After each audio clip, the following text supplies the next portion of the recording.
Elle est copropriétaire depuis 7 ans d'un club libertin à Montréal et s'efforce par l'entremise de sa balado et de ses interventions dans différents médias à démystifier l'exploration sexuelle, voire challenger un peu le sacro-saint modèle de couple traditionnel.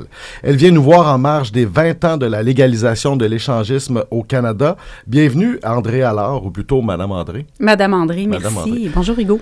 Est-ce que j'ai un copyright sur Madame André? T'as pas un copyright, mais tu as donné la chair qui a fait en sorte... J'étais déjà Madame André, mais Oui. c'est sûr qu'une fois que c'est imprimé, Oui. ben c'était pas Madame André, mais il y a eu une révélation Mais plus. c'était quoi le contexte pour de vrai? Parce que on s'est vu souvent, là. Ouais. Donc, je me demandais, c'était quoi? C'était dans un article ou de vive voix, dans une vidéo? Je me Peut-être souviens de plus. vivre. Je le sais plus. Mais bref, moi, j'ai l'impression que c'était comme imprimé, mais tu sais, j'avais pris ce rôle-là de Madame André par choix. Ouais. Parce que j'ai toujours eu envie d'avoir une image élégante, professionnelle. Oui. Tu sais, je veux pas recevoir le monde en lingerie dans le Club L, tu sais. Non. Bon, des fois, je le suis légèrement, mais tu sais, je veux avoir un look élégant. Je trouve que Madame André, C'est très élégant, c'est distingué. Et ça te ressemble ça donne un beaucoup? statut, Ça tu donne un sais. statut. Sur le coup, Mathéo, il m'a dit, mais ça fait pas un peu vieux? Ouais, mais je vais pas rajeunir. Non. Fait qu'à un moment donné, je vais avoir 55 ans, 60 ans, je vais être propriétaire d'un club libertin, puis Madame André, ça va être Madame André. Madame André, Voilà. es-tu stressée avec ça, vieillir? Ah, oui, un peu quand même. Mais Ouais. je suis là, j'ai 46 ans. Oui. Stressée, non.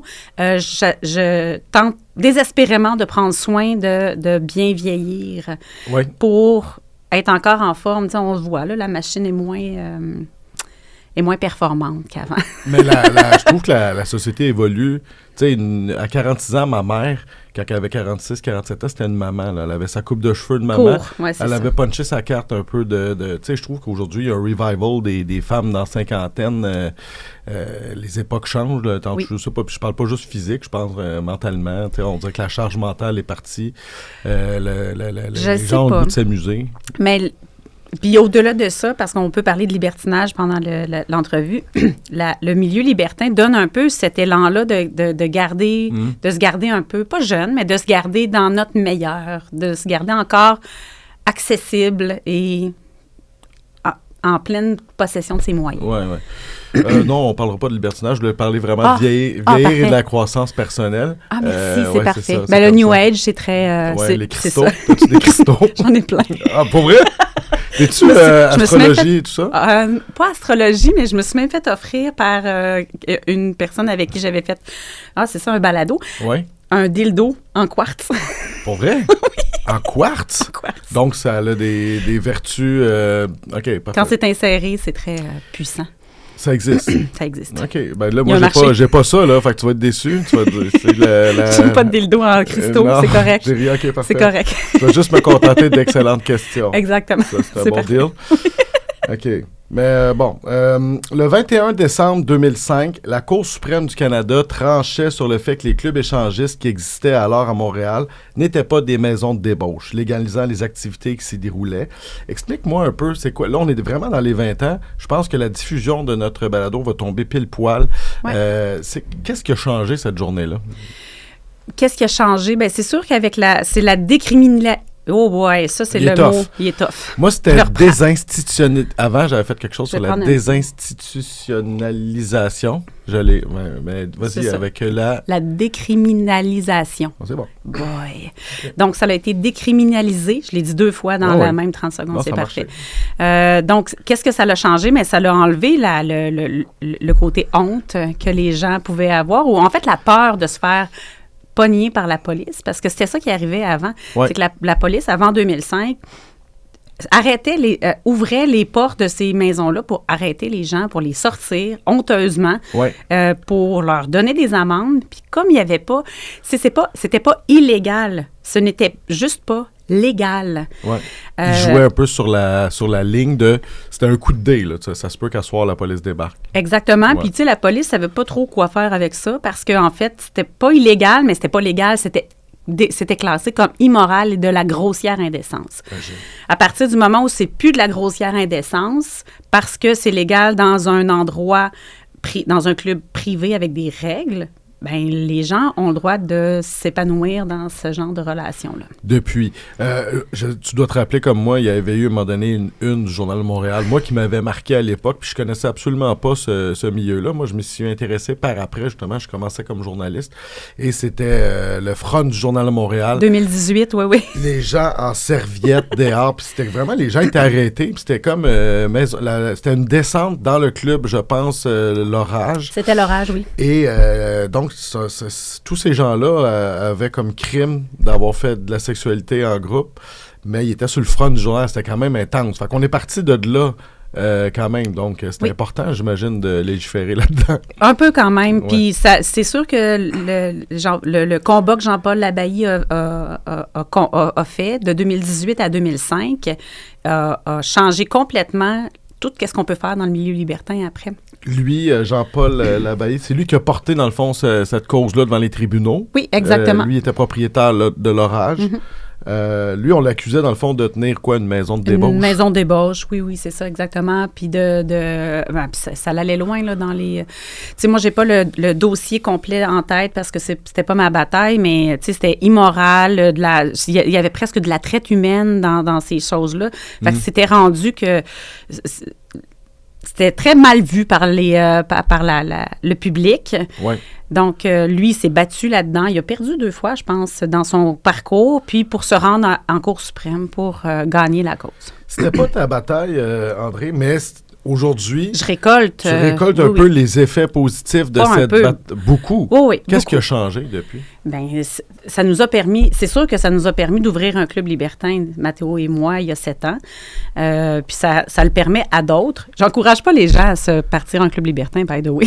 Non, parce que là, c'est pas qu'il y en a à tous les coins de rue. Ah, non, même pas, mais en fait, c'est parce que ça a été légalisé ou décriminalisé, mais il y a encore plein de bâtons dans les roues pour les gens qui ont envie de partir des établissements libertins. Oui. Puis c'est pas... Il n'y a pas de loi qui encadre ça. Il y a beaucoup... Fait que oui, ça a tout changé, surtout parce que la clientèle se donne le droit maintenant de visiter des établissements libertins. C'est une curiosité qui est maintenant courue, légale. Mais tu sais, les gens, ils se posent même plus la question, est-ce que c'est légal? Ils n'ont plus peur de se retrouver dans le Journal de Montréal, dans le front page. Là. Non, c'est ça. Donc, fait que non, c'est pas ma bataille, mais effectivement, on récolte les bienfaits de ça. Puis, tu sais, Jean-Paul, on lui écrit, c'est quelqu'un qu'on apprécie beaucoup, qui nous a aussi, tu sais, c'était notre bar de quartier, l'orage, avant d'ouvrir. Donc, qui nous a aussi guidés. On a eu des grandes conversations, plus Mathéo, mais moi aussi. Puis, moi, je l'ai remercié souvent, là. Je l'ai remercié encore dernièrement, parce que sans lui, on serait pas là. Cette société-là serait...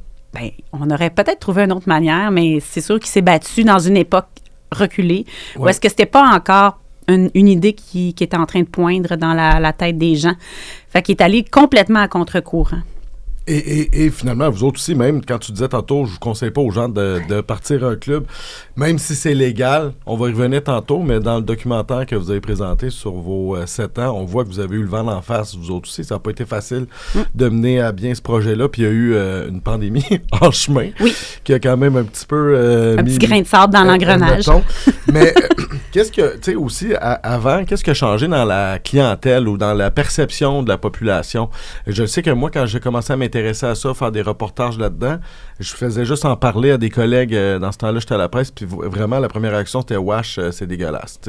J'ai l'impression qu'on est parti de tout ça, qu'on imagine des vieilles personnes un peu obsédées, un ratio de 12 gars, une fille. C'était vraiment tout ce que j'entendais, puis pas des belles personnes. Et aujourd'hui, on n'est plus là. Non, ben on n'est plus là. Je pense que le fait que Mathéo et moi, on a tout de suite pris une voix, rapidement en fait, pris une voix dans les médias. On montre l'image aussi d'un couple qui gère un établissement libertin. Il y a eu longtemps juste des hommes qui étaient présentés comme étant des propriétaires d'établissements libertins. C'est vrai. Ça change l'image. C'était aussi un petit peu notre but parce que ça lève des tabous juste de voir des gens que tu dis, ah ben peut-être que eux autres sont cute. Je dis pas que tout le monde me trouve cute, c'est pas ça, mais tu sais, il y a une image qui est plus accessible pour les gens. Donc, oui, ça devient... on veut pas que ça soit une mode, mais présentement, en parler avec des gens, tu sais, si un couple libertin s'échappe, puis à un de ses couples d'amis, puis dire « Ah ben non, on était dans un club... au Club Bell. » Là, ils font, c'est pas un club libertin, ça. Les gens, ils le savent, sont curieux. La curiosité est devenue quelque chose, une curiosité saine. Dans les médias aussi, effectivement, la couverture médiatique, c'était honteux, c'était dégueulasse. Ouais. Les médias s'emparaient des choses croustillantes, un peu glauques du milieu libertin. Ouais. Et là, c'est depuis peut-être une dizaine d'années, le vent a tourné vers une belle curiosité, en ouverture d'esprit, pas trop de tabou à l'intérieur de ces interventions-là. Donc, le public a un petit peu plus d'ouverture. Est-ce que c'est tout all rainbow? Pas vraiment, parce que même sur les réseaux sociaux, des fois, on met des petites vidéos. Il y a toujours des commentaires. Gang de dégueulasses, comment être infidèle, puis infidèle, mais correctement. Tu sais, c'est comme, c'est des préjugés, bref. Il y en a encore. Mais quand même, tu serais game de dire quoi, vous avez meilleure presse que vous aviez oui. assurément dans les débuts. Oui. Qu'est-ce que tu penses? À quoi t'imputes ça, ce changement-là, en disant, est-ce que c'est on évolue comme société? Y a-tu des facteurs? La nouvelle génération, je pense que la nouvelle génération a comme un peu moins de poids du christianisme. Là. C'est plate, là. J'aime pas ça le nommer, mais je trouve que c'est un point très important. Fait que plus le poids se lève et est léger sur les épaules des gens, plus ils ouvrent leur esprit à d'autres schémas de pensée, peu importe c'est dans quel champ. Donc, la jeune génération, tu sais, les 30 ans et moins, ils vont plus à l'église là, à tous les dimanches, puis ils font plus leurs petites prières. Fait ils peuvent se permettre de réfléchir à un nouveau schéma relationnel qui pourrait peut-être mieux leur convenir. Puis, fait que ça change. Dans la culture pop aussi, tu sais, j'écoutais avant le crash, je pense, il y a pas longtemps, puis tu sais, je veux dire, il y a un trouble, il y a une scène dans un club libertin, je pense qu'il y a le vote. Fait que tu sais, je pense que ça rentre aussi dans la culture populaire, ça décoince, et comme tu dis, je pense que le bon vieux modèle judéo-chrétien est repensé peut-être par les plus jeunes, tu sais, la perspective de passer ta vie avec quelqu'un quand tu meurs plus, tu sais, c'est long, fait qu'il y a peut-être un peu de ça. Effectivement. Redoutes-tu une espèce de backlash de la droite qu'on observe un peu partout? Tu sais, peut-être pas du côté religieux, mais on dirait qu'il y a un petit vent de conservatisme qui reflotte une fois qu'on a goûté au libertinage, c'est dur de se dire « Ah, zut, c'est vrai, excuse, il y a une petite voix qui me dit qu'il fallait que je sois toujours avec la même personne pour le reste de ma vie. » Fait que c'est difficile. Puis, il y a quand même un côté... tu sais, c'est pas fait pour tout le monde non plus. Là. Je veux pas prêcher pour que tout le monde se pitche dans un club libertin parce que c'est la seule voie. Mais je pense pas. Puis tant mieux s'il y a des gens qui trouvent leur voie dans peu importe quelle religion puis qui sont heureux là-dedans. Mais maintenant, on a le choix. Le monde est ouvert, donc on a le choix. Puis d'avoir ces conversations-là aussi, j'ai l'impression que tu peux les amener dans un souper plus facilement que même là 10 ans. Là. Oui, bien, puis c'est sûr que, tu sais, Mathéo puis moi, tout le monde le sait. Ouais. Ça serait difficile à cacher. Donc, on se fait poser des questions presque tout le temps. Ça reste que c'est une préférence sexuelle. On va le dire comme ça, là, bien cru. Là. Donc, c'est l'affaire qui dérange le plus, dans le fond, le grand public, la société. Tous ceux qui sont pas libertins puis qui choisissent un mode de vie monogame, bien, c'est ça qui leur dérange le plus parce que c'est de la sexualité. On rentre pas dans une relation amoureuse. On parle, par exemple, des homosexuels. C'était dérangeant puis à un moment donné, le public a compris. Je pense que ça a été mieux accepté parce que c'est des gens qui sont en amour. Nous, on est dans le plaisir de découvrir notre sexualité. Ouch! Oui, j'avoue. mais trouves-tu ça hypocrite? Parce que les Absolument. gens... Tout le monde veut faire l'amour. Oui, puis tout le monde check la porn, puis tout le monde... Mais c'est donc dégueulasse si t'en parles, puis tu le sexe amène, tu sais, une partie du monde, là, dans le pouvoir, puis tout ça. Donc oui, c'est tout à fait hypocrite, mais ça fait... On espère pouvoir faire avancer ce sujet-là pour que ça soit plus accessible, mais c'est ça, ça reste une préférence sexuelle, je veux dire. Tu sais, quand les gens nous disaient « Comment ça que vous ne l'aviez pas dit? » C'est comme si tu fais un coming out, finalement. Je veux dire, tu sais, moi, tes pratiques sexuelles dans ta chambre, si tu m'en as pas parlé, c'est parce que c'était pas le bon moment. Tu sais, je vais pas comme prendre un petit bagel puis faire « Ah, c'est le fun! » Fait que nous autres, on est allés dans un club libertin. Toi, t'as fait quoi en fin de semaine? Tu sais, c'est comme... Ça se dit pas de même. Mais les gens sont hypocrites parce que tout le monde veut savoir, mais on dirait que tout le monde se garde un peu... Il y a un malaise, peut-être, là. Oui, je pense qu'il y a un malaise. Ouais. Il y a un malaise dans l'épanouissement aussi sexuel, tu sais. Ça, c'est un autre sujet dont on peut parler, tu sais. Quand on a commencé à dire aux gens, Mathéo et moi, qu'on était libertins, évidemment, lui passe pour le gars, wow, tu sais, il est chanceux, il a vu plein de femmes, etc. Puis, tu sais, moi, je devenais la fille facile. Ouais. C'est pour pas dire d'autres mots. Fait que la perception est vraiment encore biaisée sur stéréotypée, là. Oui. Toi, tu peux pas avoir du fun puis de contrôler. Non, je pense qu'il faudrait juste que je fasse des enfants. Ça serait mieux. Ça. Ouais, c'est ça. Mais c'est fou, je vais aller faire ça. Oui, mais c'était bien le fun de te recevoir. Mais il y a quand même j'ai l'impression que, OK, une petite question de science-fiction. Là, on est rendu là en 2025. Ça fait 20 ans la légalisation. T'as un club qui roule. Il y en a quelques-uns à Montréal. On sent pas que c'est un tabou à l'heure actuelle tant que ça. Ça l'est encore, mais un peu moins. Dans 25 ans, on est où, tu penses, par rapport à ce milieu-là? J'aimerais vraiment ça dire que je pense que ça va avoir été, tu sais, ça va avoir explosé puis que ça va être un mode de vie beaucoup plus utilisé, mais j'ai l'impression qu'on va être à la même place. Parce qu'on est, ou un petit peu mieux, parce qu'on est pris aussi dans dans toute l'architecture des permis, puis tu sais, le gouvernement fait dire que c'est légal. Je pense que c'est toléré, mais pas accepté. Ça ressemble pas mal à ça. Donc, est-ce que ça va être mieux? Tu sais, il faudrait que ça soit encadré. Tu sais, juste nous, on a voulu ouvrir un club libertin. Mathéo voulait absolument que ça soit carte sur table, tu sais, que ça soit pas fait en sous-bassement, puis que finalement, quand on ouvre les portes, les autorités se rendent compte qu'on est un club libertin. Ouais. Mais quand il est arrivé avec les plans, puis il était marqué, il disait établissement libertin, chambre au 2e étage. Fait que, comment ça, des chambres? Vous êtes un restaurant, vous avez pas... Pourquoi il y a des chambres? On n'accepte pas ce plan-là. Mathéo a dit, OK, je reviens. Il efface le mot chambre, salle de réunion. Fait que, tu sais, ils veulent pas le savoir. Ouais. Mais il n'y a pas non plus de réglementation qui nous supporte. C'est un peu du niaisage bureaucratique. Oui, absolument.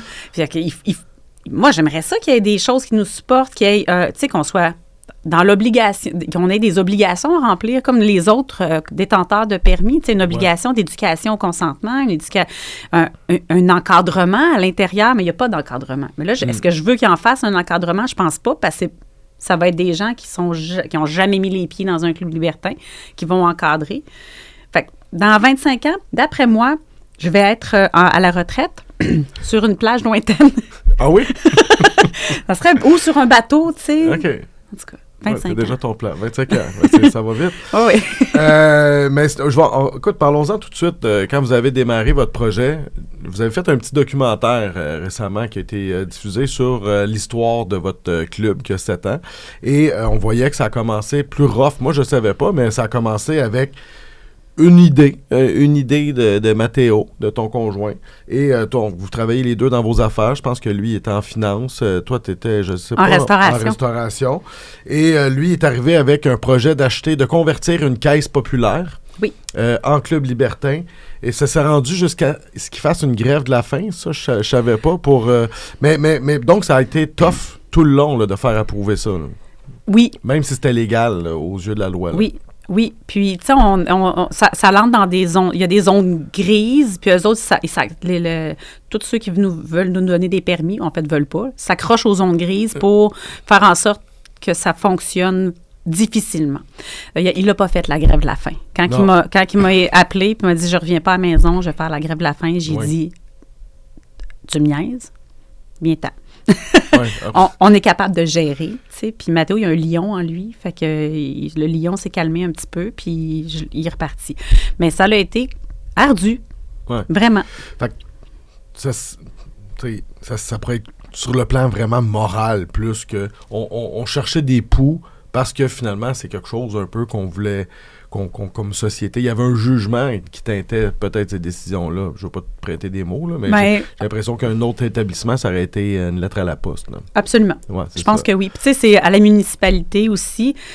Il y a ça, c'est que les municipalités, est-ce qu'ils veulent avoir un établissement libertin dans leur arrondissement? Mm-hmm. Puis en même temps, on a une très belle relation avec le service de police de notre quartier parce qu'eux autres, ils doivent faire des vérifications, puis ils viennent toujours nous voir, puis ils nous disent, vous avez un endroit qui est extrêmement bien tenu. Ouais. Mais, tu sais, c'est pas qu'ils se parlent pas, mais ceux qui sont en bureaucratie à la municipalité ont un petit peu plus de difficultés peut-être à comprendre. Tu sais, on n'est pas un établissement où est-ce que normalement il va y avoir beaucoup de violence comparativement à d'autres établissements de bar, par exemple. Ouais. Les gens, ils veulent être discrets, ils vont pas aller se battre dehors. Les motards sont pas là en train de contrôler la drogue dans le bar. Non. Tout ça, tu sais, vous êtes... C'est ça. Fait que, bref, on a quand même un établissement qui est discret dans notre arrondissement. Ben, tu sais, on a eu de la discrimination de nos voisins, tu sais, des plaintes complètement loufoques qui sont sorties parce qu'ils voulaient nous faire fermer. Oui, c'est ça. Et je pense que la compétition, je ne sais pas si ça s'est calmé, mais elle fut un temps, était quand même féroce. Quand vous avez parti, j'ai vu dans votre petit documentaire, il y a une plainte d'un compétiteur au début, juste avant votre ouverture, pour révoquer votre permis. Oui. Donc, vu qu'il n'y en a pas beaucoup à Montréal, j'imagine que tout le monde veut un peu tirer à couverte de son bar. Est-ce que vous sentez que ça... Ça s'est amélioré. En fait, tu sais, on veut que tout le monde soit capable de faire leur business. Est-ce qu'on apprécie tous les joueurs? Je pense que c'est pas nécessaire non plus. Tu sais, j'ai travaillé en restauration des années, puis est-ce qu'on les aimait tant que ça, le restaurant en face, qui avait l'air de faire plus de monde que nous autres? Non. Fait que, tu sais, mais est-ce qu'on allait leur pitcher des roches? Non plus. Donc, tu sais, on est rendu dans un moment où est-ce qu'on on est calme. Oui, c'est ça. C'est ça. C'est correct. C'est le fun. Moi, j'aime ça. Moi, j'aime la paix. Mathéo, c'est un combatif. Moi, je suis une personne qui veut que ça se passe bien. Tu sais, les belles énergies, là, je prends mon dildo en quartz, puis là, j'ai... Oui, c'est ça. C'est grâce à ça. Il faudrait que tu le prêtes à Mathéo. Mais tant mieux, c'est bon signe si présentement il y a un calme dans ce milieu-là. Avant de rentrer dans le contenu de ce que vous faites, il y a le contenant, juste parce que pour ceux qui sont jamais allés, c'est une ancienne caisse pop, mais vous avez voulu quand même garder un petit cachet des anciens lieux. Fait que comment c'est fait? C'est que vous avez comme plus un bar au rez-de-chaussée, quand même quelque chose qui est feutré, qui est un resto, vous avez une cuisine, tout ça. Les activités se passent au deuxième étage où vous avez gardé la salle de conférence. Ça, c'est quand même incroyable. La salle de conférence était déjà magnifique, toute vitrée, qui donne sur le plancher principal, donc le rez-de-chaussée. Fait que ça, c'était magnifique. Puis la table de conférence était trop grande pour qu'on la sorte. Donc, on l'a laissé tel quel, avec nos matelas. Dans le fond, nous, on a des matelas qui sont des tatamis de lutte, qui se lavent très bien, donc, et qui n'absorbent pas les fluides corporels. C'est très important dans le milieu libertin. Donc, on a recouvert la table de conférence comme ça. Voilà. Et c'est la salle de conférence, qui est bien connue maintenant dans le milieu libertin. La caisse n'a jamais connu autant. Cette table-là, en tout cas, n'a jamais connu autant de conférenciers. Il y a beaucoup de conférences qui se déroulent là, je pense. C'est très diversifié. C'est beaucoup de transactions aussi. Retrait, dépôt, il y en a plein. J'attends mon jeu de mots. J'ai fait le tour, dépôt, retrait. Parfait. Je pense que ça fonctionne. Oui, ça fait du sens. Tu n'as pas le choix d'admettre qu'il y a eu un avant-après la pandémie pour votre milieu, votre club, votre milieu, pour même, je pense, dans l'éveil l'éveil un peu des mentalités. Je pense qu'il y a beaucoup de monde, ça c'est ma théorie personnelle, qui se sont retrouvés pendant une couple d'années entre quatre murs avec un partenaire ou une partenaire, puis tu fais OK, c'est ça, il faut voir du monde, là. Et j'ai l'impression qu'après ça, vous l'avez vécu. C'est quoi le avant-après pandémie pour vous autres? Le avant, c'est sûr que ça faisait genre 1 an et demi qu'on était ouvert quand la pandémie a frappé. Ouais. Ça allait super bien, on était en pleine expansion. Et effectivement, je pense que tu as raison. Tu sais, j'en ai pas parlé tantôt, mais l'engouement, c'est pas juste de la nouvelle génération. Il y a eu un éveil, un questionnement, je pense, qui s'est fait dans l'esprit des gens lors de la pandémie, parce qu'effectivement, rester pogné avec la même personne, ça fait des fois des super belles affaires, mais ça challenge beaucoup. Et comme ça l'avait déjà commencé à être dans les médias de manière saine et respectueuse, ça restait une idée d'exploration en couple pour agrémenter son couple, parce mettons qu'on veut rester ensemble. Ouais. Bon. Donc, évidemment, quand ça l'a réouvert après tout ça, alors, on a ouvert pendant la pandémie, on faisait des spectacles de cirque, avec des tables à 2 mètres de ton distance. Masque pour aller aux toilettes, mais après ça, tu t'en vas de... Il y avait tellement d'incongruités. Oui, là. Quand tu penses à ça, c'est très weird. Oui, oui. Tu sais, quand ils nous disaient, vous avez maintenant le droit à des tables à 6, on a commencé les pop dating à ce moment-là avec Olé, mais des tables de 6. OK, on a le droit à une table de 6. Well, ils n'ont pas dit qu'on ne pouvait pas changer de table. Fait que moi, mes 80 participants se voyaient tous. Ils faisaient le tour. Mais ils étaient toujours assis à 6. Ouais. En tout cas, bref. C'est vous autres, finalement, la pandémie. C'est vous autres qui l'avez parti. Donc, le retour de pandémie, quand on a réouvert, on avait un peu peur que les gens soient un peu rafraîchis des rapprochements. Ouais. Les libertins, non. Donc, oui, ça leur partit tranquillement. On a certains libertins ça leur a pris 1 an à revenir parce qu'ils avaient été traumatisés par les rapprochements humains pendant la pandémie. L'absence de oui, mais en fait, puis d'avoir peur d'avoir des rapprochements humains pour réattraper une grippe. Tu sais, on ne sait pas c'est quoi la réalité de chaque personne pendant cette période-là. Là. C'était répandu partout. Les gens étaient comme un peu sauvages pendant un bout après. Mais ça l'a explosé. Oui. Complètement. Donc, votre quantité de membres a explosé, vos soirées, l'engouement, c'est ça. Là. On avait 7000 membres avant de fermer en pandémie. On en a 28 000 maintenant. Je vous laisse faire les calculs. Fait que ça veut dire qu'à partir de 2021 puis aujourd'hui, en 2022 même, ça l'a complètement explosé. C'est fou. Puis ça doit être la même chose qu'on observe dans les autres endroits. Probablement. Oui, puis ils se promènent. Les gens sont libertins. Là, on ne veut pas qu'ils soient fidèles nécessairement juste à une place. Fait que oui, c'est sûr que ça a explosé partout. Oui. Et est-ce que ces gens-là ne sont pas venus en tourisme une fois ou deux? Ces gens-là, vous les gardez? La rétention est bonne? La rétention par année, on a des... Mettons, on tourne autour de 5000 membres qui vont nous visiter pendant l'année puis qui vont revenir. Les autres, oui, effectivement, il y a des gens qui viennent une fois, ça leur convient, ça leur convient pas. Il y en a qui viennent une fois par 3-4 mois aussi. Puis j'ai des clients qui viennent à toutes les fins de semaine. Oui, c'est ça. C'est comme un peu... c'est comme les autres font augmenter la moyenne. Oui, les habitués. Là. Les autres, ils étaient-tu là avant la pandémie aussi? Fait que ça, c'est les vieux de la vieille. Oui, là. Exactement. Ils ont une trace de fesses sur la banquette du centre du lounge. Qui regardent ça, qui se disent « Ah, c'est plus comme dans mon temps, il y a trop de jeunes à cette heure. » Ça l'arrive souvent parce que c'est eux autres notre meilleur target, de savoir. Puis, tu sais, il y a des soirées qui nous disent « On connaît personne. » J'ai comme « C'est cool. » C'est une bonne nouvelle. C'est nouveau. Pour vous autres, vous voyez ça d'un bon œil, justement. Oui. C'est normal. Tu sais, les libertins, ils vont se faire un réseau d'amis, ils vont rencontrer des gens, puis il y a un coût relié à sortir dans un club libertin. Fait ils se font un cercle d'amis. Puis quand ils ont rencontré 3-4 couples qui leur plaisent, bien, ils se rencontrent ailleurs, chez eux, dans leur salon. Oui, absolument. C'est sûr qu'il y a un petit effet du gym au mois de janvier où il y a plein de monde, mais vous avez quand même gardé... présentement, ça roule, finalement. Là, une fin de semaine, comme là, en fin de semaine, par exemple, un vendredi, un samedi, c'est quoi? Il y a 200 personnes? 300? On a une capacité de 311 donc, un vendredi à 150-200, puis un samedi autour de 200-250. OK.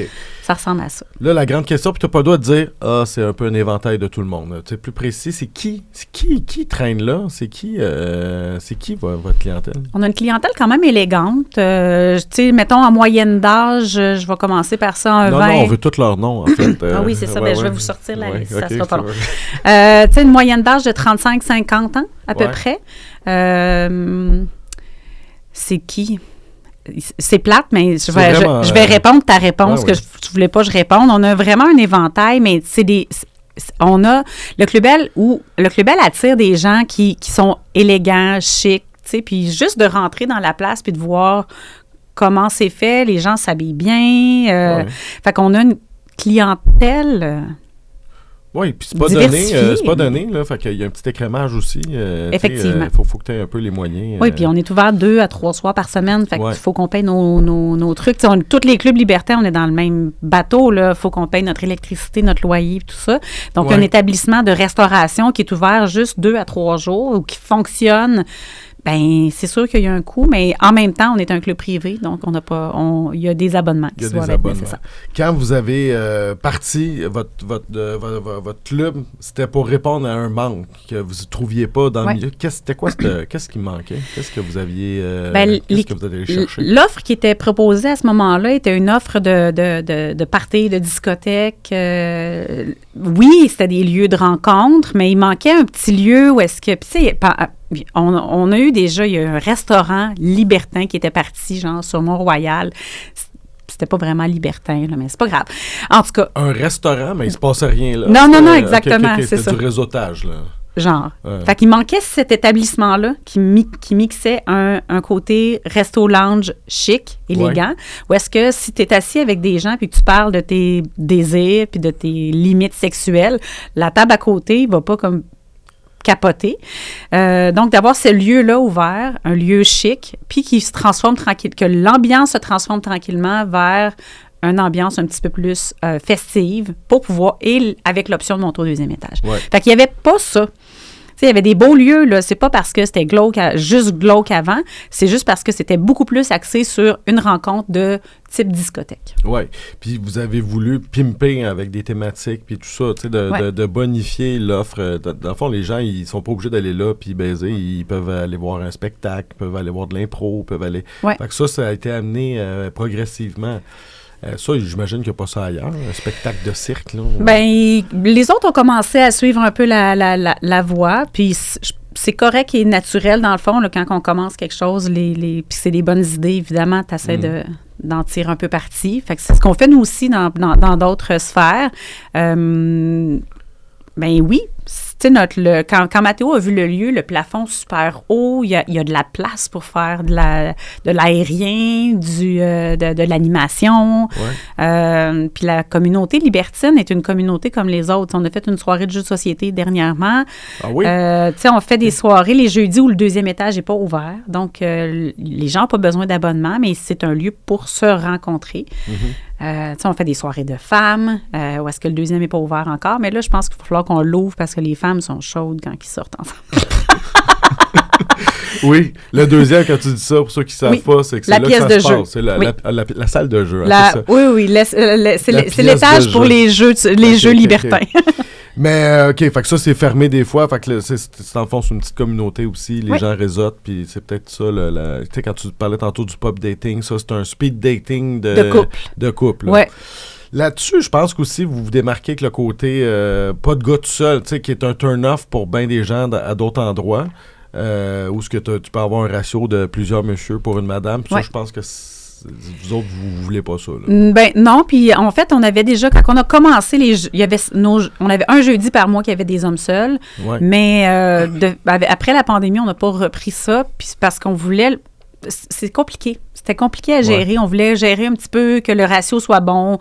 C'était beaucoup de manipulation mentale pour essayer de faire en sorte que la soirée soit bien équilibrée. Puis les vendredis, dans les autres clubs, généralement, les hommes seuls sont acceptés. Comme il y avait une demande, tu sais, les couples libertins, en général, ont envie de rencontrer des couples et des femmes seules. Donc, on a simplement répondu à la demande générale. Êtes-vous surpris de durer? De durer, d'être encore là? D'être là après 7 ans. Après la pandémie, vous pensez à un moment donné, écoute, on va faire d'autres choses. On l'a essayé, puis...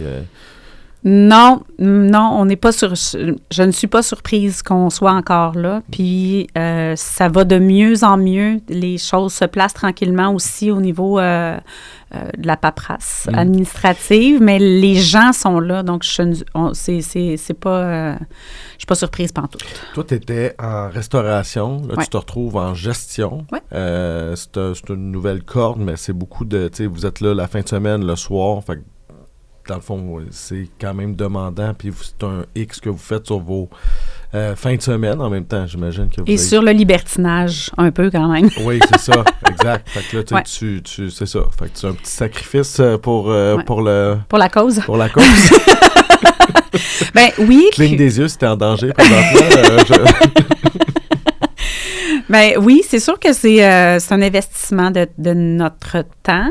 Mais, tu sais, moi, en restauration, depuis que j'ai 18 ans, j'ai travaillé tout le temps les soirs, les vendredis, les samedis. Fait que Est-ce que c'est beaucoup de temps? Oui. Les gens seraient surpris de savoir c'est quoi. Tu sais, il y a des gens qui nous demandent qu'est-ce qu'on fait comme autre travail la semaine. Mais c'est correct parce que c'est dans leur vision, on travaille juste 2 soirs. Mais tu sais, moi, je fais de l'administration, je fais toutes les pubs, je fais la programmation, je m'occupe des employés. Tu sais, avec la gestion, moi, je me suis découvert une belle fibre de ressources humaines. J'aime gérer les humains. Ouais. Je les gère doucement, puis je les encadre. Tu l'as déjà fait dans la restauration, tu sais c'est quoi tu sais quoi le mindset des employés aussi? Là? Oui. Oui. J'aime bien ça. Mais quand même, 2 soirs à 300 personnes ou 200-300 personnes, c'est de l'ouvrage, puis vous sortez de là tard, puis tout ça, fait que c'est ça. Tu disais tantôt que, bon, en vous affichant, en parlant, en faisant des entrevues, évidemment, vous autres, les gens, ils savent que vous pratiquez le libertinage, vous êtes des personnes libertines, mais vous avez des enfants aussi, puis je pense que vous autres, ça fait partie de la patente, là, tu sais, vous voulez pas vous faites pas ça en cachette, donc vous... Ben, on fait ça en discrétion, bien entendu, parce qu'ils ont plein d'affaires qu'ils n'ont pas besoin de savoir, mais ils le savent parce qu'on voulait, tu sais, ça nous tente pas qu'ils tombent là-dessus parce qu'on est on fait un balado ou on est dans la radio, puis leurs amis font comme, hey, tes parents, ils ont ça. Puis nous autres, tout le long, on leur a menti pour leur dire qu'on avait un restaurant. On a fini par leur dire, puis une fois qu'ils le savent, tu sais, ils n'ont pas besoin de le voir, évidemment, là, les parents, on n'a pas besoin de savoir trop qu'est-ce qu'ils font en détail. Fait qu'ils le savent.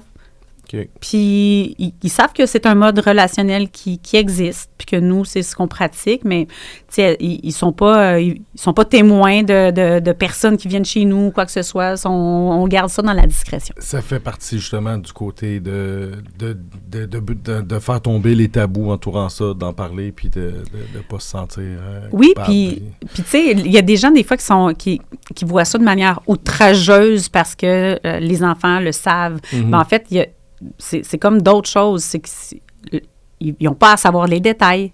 Nous sommes libertins. C'est un mode relationnel qui existe. Ouais, voilà. Puis, tu sais, dis-moi si je me trompe, mais je pense que le consentement, ça existait dans ce milieu-là avant même les vagues de dénonciation MeToo et tout ça. C'était enchâssé même dans les codes de conduite. Oui, bien, quand on a ouvert Mathéo, ça faisait partie de ces petites affaires qu'il y avait en tête parce que nous, quand on a commencé dans le libertinage, il y a à peu près ça, 23 ans, c'était plus qui ne dit rien consent, la règle de toucher l'autre personne et d'approcher. Donc, si la personne ne dit rien, c'est ça. Tu commences en taponnant, puis si la personne dis pas non, tu peux continuer. Ouais. Bien, évidemment, ça apporte des situations qui n'étaient pas toujours idéales dans les clubs. Donc, quand on a ouvert, ça faisait aussi partie des choses. On voulait c'est le club où j'aurais aimé passer les portes quand j'ai commencé le libertinage. Ouais. De me faire accompagner comme nouveau, même si, mettons, j'ai déjà libertiné avant, chez nous, dans mon sous-sol, les gens arrivent dans notre établissement, il y a de nos règlements. Donc, on voulait qu'ils soient au courant pour sécuriser un peu plus l'environnement d'échange. Est-ce que c'est 100% security proof? Ben non, parce qu'il y a des humains qui sont là, ils ont consommé de l'alcool, il y a des émotions là-dedans, parce que quand c'est la première fois que tu vois ton conjoint ou ta conjointe avoir des échanges... avoir du fun avec quelqu'un d'autre, là. Oui, c'est ça. Ouais. Bien, ça apporte des émotions. Fait que, tu sais, il y a toute une espèce de soupe bien bouillante qui se passe, mais d'avoir une visite du 2e étage avec des règles du consentement, avec des trucs pour dire non aussi, tu sais, puis les règles de notre établissement, ça change beaucoup l'ambiance d'échange. Puis, dans le fond, il y a beaucoup de gens qui vont voir aussi, qui regardent, qui se font une tête, qui sont curieux, puis qui repartent avec des images, puis que c'est juste correct. Là. Il y a différentes formes, là, quand même, de libertinage. Mais oui, c'est vrai que le consentement, c'est quand même assez important et respecté. Oui, puis tu sais, quand tu nommais la vague MeToo, quand la vague MeToo est arrivée, ben on avait déjà tout ça en place depuis le début. On l'a consolidé davantage. On travaille avec une spécialiste en consentement. Les filles se touchent-tu souvent? Justement, des histoires de jalousie, de quelqu'un qui, vous gérez pas ça à tout bout de champ? On en gère, oui. Ouais. Est-ce que c'est des choses de jalousie? Ça l'arrive. Puis ça fait partie de notre travail aussi d'accompagnement. Tu sais, souvent, il se ramasse soit à l'accueil. Mathéo se fait appeler souvent. C'est lui l'entremetteur. Pas l'entremetteur, mais la personne qui va calmer un petit peu les jeux. Puis c'est normal. C'est normal. C'est pas 100%. C'est pour ça que souvent, on dit aux nouveaux là, qui arrivent et qui passent nos murs, on vous conseille de rien faire ce soir. Ouais. Mais regardez, ou de le faire ensemble, toutes les deux. Ouais. De regarder et de réévaluer ce que vous étiez dit que vous étiez prêt à faire. Ouais. Tu sais, parce que dans la semaine avant de sortir pour la première fois dans un club, on peut se dire, j'aimerais ça qu'on embrasse quelqu'un d'autre, ça me dérange pas s'il y a quelqu'un qui te touche les fesses. Fait que tu donnes des trucs comme ça, mais ça se peut que sur place, ça soit plus ça pantoute. Fait que aussi bien regarder, voir vraiment en vrai, parce qu'il y a plein de monde aussi qui ont jamais vu de la sexualité live. À part la leur. Sur la porno, oui, mais tu sais, qui n'ont jamais vu quelque chose qui se passe à côté. Ouais. Ça, c'est pas pareil, là. Non. Et donc, oui, on leur conseille de rien faire. Souvent, ça l'enlève cette discussion de crotte-là qui peut se passer dans notre accueil. Ouais. des gens qui se sentent pas bien. Il y en a qui dive in, là, puis ils prennent le train à grande vitesse. C'est là. naturel. Oui, c'est ça. Mais quand même, je veux dire, il y a des trucs qui sont plus faciles à fantasmer, puis que ça reste de même, puis que tu le fais concrètement, puis tu fais, OK, tu sais, c'est un autre paire de manches. J'ai l'impression, là, quand même. Là. Ouais. Il y a quand même, pour les gens qui s'inquiètent, un respect de la... Tu sais, les gens se filment pas, là. Tu peux pas te ramasser sur l'Internet. Fait qu'il y a quand même un code de discrétion. Oui, bien, tu sais, ça fait partie de la bienséance libertine en général, parce que la majorité des libertins, de toute façon, veulent garder ça discret, peu importe que ça soit dans quelle sphère de leur vie, professionnelle ou familiale, personnelle. Donc, ça reste discret. Je vois mal quelqu'un qui a envie de filmer quelqu'un d'autre puis de le mettre sur les réseaux parce que ça va vouloir aussi dire qu'ils étaient là. Mais outre ça, les téléphones cellulaires sont interdits dans, je pense, presque tous les clubs libertins. Puis au-delà de l'interdiction du téléphone qui apporte une discrétion, ça laisse de l'espace à être obligé d'aller parler avec des gens. Oui, c'est ça. Tu peux pas te cacher. Téléphone, oui, quand tu trouves que c'est moins... Tu sais, il y a un petit creux d'ambiance. Tu joues autour de ton téléphone, ça n'existe pas. Donc, il y a des gens qui sont même pas libertins, qui viennent chez nous. Je dis ça comme si c'était grave qu'ils soient pas libertins, mais en fait, ils sont libertins un peu d'avoir l'ouverture d'esprit de passer nos portes. Ouais. Mais eux autres, le but, c'est pas d'aller au deuxième étage. C'est d'avoir du fun dans un endroit où il y a du monde qui n'ont pas leur téléphone. Ouais. Puis ils sont là pour jaser. L'ambiance est pas pareil. Ça fait longtemps que je suis pas sortie dans une vraie discothèque là, normale, mais je pense que l'ambiance est inégalable entre les clubs libertins et une discothèque. Il n'y a pas de table de conférence dans les autres discothèques, en général. Ça, c'est vrai. Tu t'animes de ça fait pas longtemps, une balado, un brin de libertin avec Mme André. Oui. Donc, c'est toi, ça. Oui, c'est moi. Et tu réponds à des questions. Fait que là, tu sais, je vais t'en poser une couple, mais j'imagine que c'est un peu ce que tu fais. Dans le fond, toi, tu veux... répondre à des questions assez de base, tu sais. Croiser un couple qu'on connaît, comment qu'on réagit, c'est quoi un mode de vie, c'est quoi les questions qu'on te pose le plus souvent, tu sais, en général. Là. Est-ce qu'on est obligé de participer quand on va dans un club libertin? Est-ce que c'est juste des vieux un peu dégueulasses qui sortent dans les clubs, donc qui sont échangistes en fait? Pourquoi on dit échangistes? Pourquoi on dit libertin? Ouais. Plein de questions. Puis on voulait, par ce canal de communication-là, répondre. T'sais, on avait fait aussi un autre petit vidéo qui s'appelle « Oser le Clubel » qui répondait à la question « Comment ça marche? » Parce que Mathéo se faisait appeler dans les débuts plusieurs fois par semaine. Puis « Ah, comment ça marche? » comment ça marche? C'est large, là.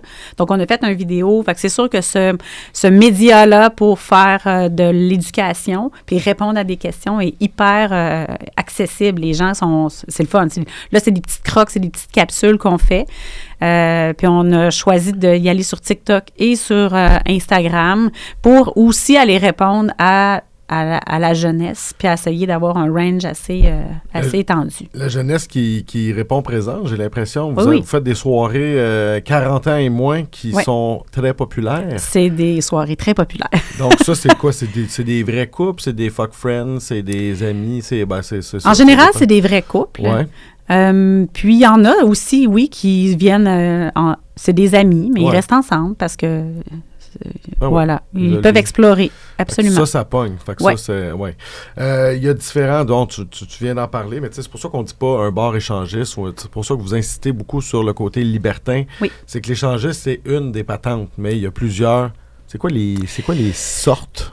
Le libertinage, c'est comme le parapluie au-dessus des termes du libertinage. Donc, il y a l'échangiste, le voyeuriste, le mélangiste, le côte-à-côtiste, le dentiste. Non, c'est pas vrai. Le dentiste, mais peut-être qu'il y a des dentistes. Le dentiste, oui, c'est ça. Il te fait un traitement de canal pendant que quelqu'un te fait une Non, mais tout finit par iste.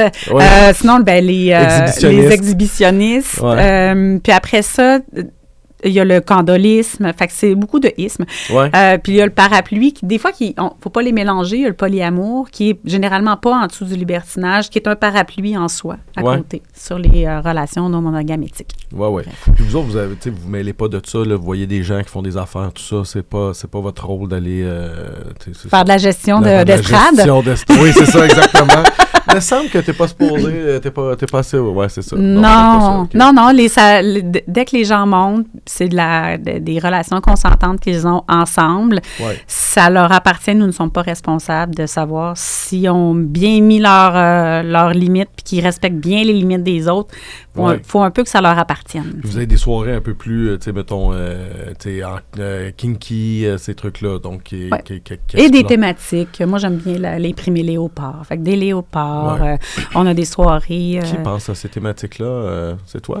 C'est moi. OK. Ben moi, le CA aussi, du Club L, on a un CA. Tu sais, quand je manque un petit peu d'inspiration, moi, j'aime ça m'inspirer avec les DJ aussi. Parce que souvent, eux autres, ils ont des choses qu'ils aiment faire. Fait que moi, si j'engage un DJ chez nous, puis qu'en plus, ils trippent sur le thème qu'on a. On a eu Aphrodisiaque dernièrement parce que c'était un set d'un de nos DJ, parce que lui... Il l'a créé au complet. On a de la soirée Rockstar, c'est un succès. Fait que t'écoutes du AC/DC toute la soirée avant de monter au deuxième. C'est ça. C'est pas pire. Okay, c'est ça. Moi, c'est ta soirée jeu que je comprends pas. En tout cas, vous jouez à Cranium? non, jeu de société. Cranium, bon, OK, let's go, on monte. Non, le deuxième est fermé, un peu comme la soirée impro, tu sais, les gens, ils se taponnent pas, mais il y a toujours des petites surprises, comme un strip réplique, des affaires de même. Un strip réplique? Oui. À l'impro? Oui, okay. Voilà. Un strip réplique? Oui. Ben, il faut le venir pour le faire. Présentement, nos soirées d'impro sont sur pause, juste pour le savoir. Fait que, on attend. Le strip réplique est sur le hold. Exactement. Par contre, moi, j'étais allé en marge du Salon du Livre aussi, une fois, lire un passage de mon livre Cochon, qui se passait chez vous, d'ailleurs. Librement inspiré. Oui. Mais ça aussi, c'est un partenariat qui est intéressant, parce qu'il y a une littérature coquine quand même en santé à Montréal. Fait que ça vraiment, on a beaucoup aimé ça. On a fait 3 ou 4 fois des soirées littéraires de lecture érotique. Il y avait plein de monde. Ben oui. OK, fait que ça pogne. C'est ça. Ouais. OK, ben écoute, je veux savoir, on se situe par rapport au reste du monde? C'est quoi les chantiers à venir? On est-tu comme pas pire ou est-ce que vous regardez, mettons, en France ou ailleurs, puis OK, on est 10 ans en retard sur tout le monde? On est où, là? Moi, je pense qu'on est quand même pas pire, mais on reste en retard. C'est sûr qu'en France, ça fait longtemps que c'est un peu plus ouvert et légal.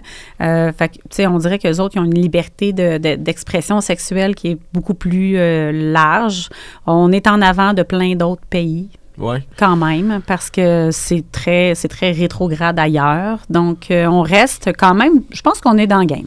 Puis j'ai l'impression que les premières fois où j'allais dans ces endroits-là, c'était des gens qui venaient d'ailleurs ou de loin parce qu'ils voulaient pas se faire pogner par quelqu'un qui connaît.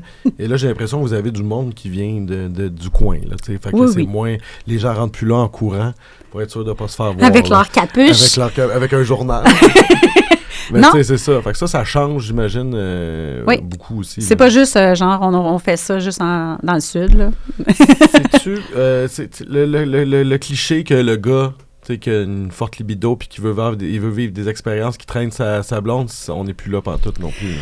Ça existe probablement encore, mais souvent cet homme-là se pogne un peu son 2 minutes. Son 2 minutes quand il voit sa blonde. Avoir beaucoup de plaisir. Quand c'est la 3e personne, puis qu'elle s'en va voir une autre femme, puis lui, il a fini, là. Il peut pogner son 2 minutes. Oui, j'avoue. Faut être fait fort. Oui. Des fois, c'est la femme qui s'épanouit puis qui peut vraiment étonner son conjoint. Noël approche, fait qu'il n'y aura pas de strip réplique, mais y a-tu des trucs qui ont rapport avec Noël bientôt? Faites un party de Noël? Oui, on fait un party de bureau libertin. On fait toujours, tu sais, après Noël, on a notre des petites affaires quasi pyjama Noël, mais évidemment, on s'en va en ligne droite vers le 31 décembre. Bon, ben écoute, j'irai peut-être faire un tour pour le pyjama. Oui, c'est ça. Excellent.